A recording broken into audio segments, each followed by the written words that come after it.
మరి రేవంత్ రెడ్డి చేసినటువంటి మరి అబద్ధాలకు మరి పరాకాష్ఠగా ఈరోజు రైతు దీక్ష మరి బ్యాంకు ముందు ఎస్బీఐ బ్యాంకు ముందు మరి బీఆర్ఎస్ పార్టీ ఆధ్వర్యంలో డాక్టర్ తాటికొండ రాజయ్య గారి ఆదేశం మేరకు మేమందరం కూడా ధర్నాలో పాల్గొనడం జరిగింది.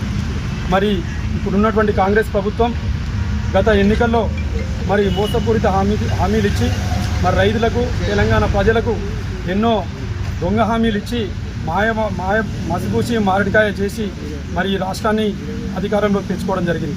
మరి తెచ్చుకున్నటువంటి ప్రభుత్వం ఏవైతే హామీలు ఇచ్చిరో మరి దొంగ హామీలు ఇచ్చి బయటకు వచ్చినటువంటి రేవంత్ రెడ్డి గారు మరి అందరి రైతులతో పాటు తెలంగాణ ప్రజలను అదేవిధంగా గ్రామాల మౌలిక వసతులు కానీ మరి రైతుల కరెంటు కానీ ఉచిత విద్యుత్ కానీ అదేవిధంగా పంటలలో నీళ్లు కానీ అదేవిధంగా చెరువులు కుంటలు కూడా నింపకుండా ప్రతి ఒక్క రైతుకు ఇలా కంటతడి పెట్టుకునే విధంగా చేస్తున్నటువంటి రేవంత్ రెడ్డి ప్రభుత్వాన్ని మేమందరం కూడా తీవ్రంగా ఖండిస్తూ మరి ఒక్కరోజు ధర్నాలో భాగంగా మేము శాంతియుతంగా చేస్తున్నటువంటి ధర్నాను మరి పోలీసులు అడ్డుకొని మమ్మల్ని అక్రమ అరెస్టులు చేసి మరి పోలీస్ స్టేషన్ తీసుకురావడం జరిగింది.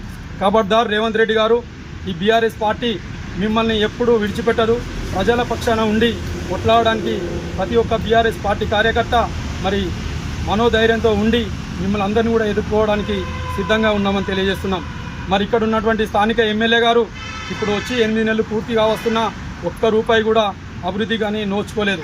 గతంలో తెచ్చినటువంటి నిధులు టీఆర్ఎస్ ప్రభుత్వంలో కేసీఆర్ గారి నాయకత్వంలో తెచ్చినటువంటి నిధులనే ఇక్కడ డెవలప్మెంట్ అని చెప్తూ ఈ రోడ్లు నేనే వేసినని చెప్తూ మరి పబ్బం గడుపుతున్నటువంటి విషయాన్ని మరి మండల ప్రజలందరూ కూడా గ్రహించాల్సినటువంటి అవసరం ఉంది. మరి గ్రామాలలో మౌలిక వసతులు కేసీఆర్ ప్రభుత్వంలో మరి పల్లె ప్రకృతి వనం కానీ శ్మశానిక వాటిక కానీ అదేవిధంగా మిషన్ భగీరథ నీళ్లు కానీ అంతర్గత రోడ్లు కానీ మరి ఎన్నో రకంగా హరితహారం మొక్కలు కానీ ఎన్నో రకాలుగా మనం అభివృద్ధి చేసుకున్నాం. మరి గత 8 నెలల నుంచి వచ్చినటువంటి ప్రభుత్వం ఆ సోయి లేదు, అసలు ఏది చేయడం లేదు. ఏవైతే కేసీఆర్ గారు చేసిర్రో వాటికి మారు పేర్లు పెడుతూ మరి మసిపూసి మారడిగా చేస్తూ మరి ఎన్నో అబద్ధాలు చెప్తూ కాలం గడుపుతున్నారు తప్ప ఏ ఒక్క అభివృద్ధి లేదు. మరి ప్రైవేట్ ప్రోగ్రాంలు చేసుకుంటూ మరి అభివృద్ధి చేస్తున్నటువంటి చెప్తున్న రేవంత్ రెడ్డి గారు మరి ఒక్క రూపాయి కూడా ఏ గ్రామానికి కానీ ఏ మండలానికి కానీ ఏ నియోజకవర్గాన్ని కానీ ఇవ్వలేదు.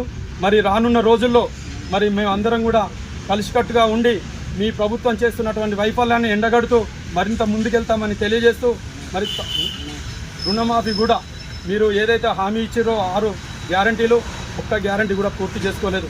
ఇచ్చిన బస్సులు కూడా మరి ఆ బస్సులలో సర్వైన బస్సులు సరిపడ కూడా ప్రయాణికులకు అందడం లేదు. మరి అదేవిధంగా చూస్తే రైతులకు ఇచ్చిన హామీ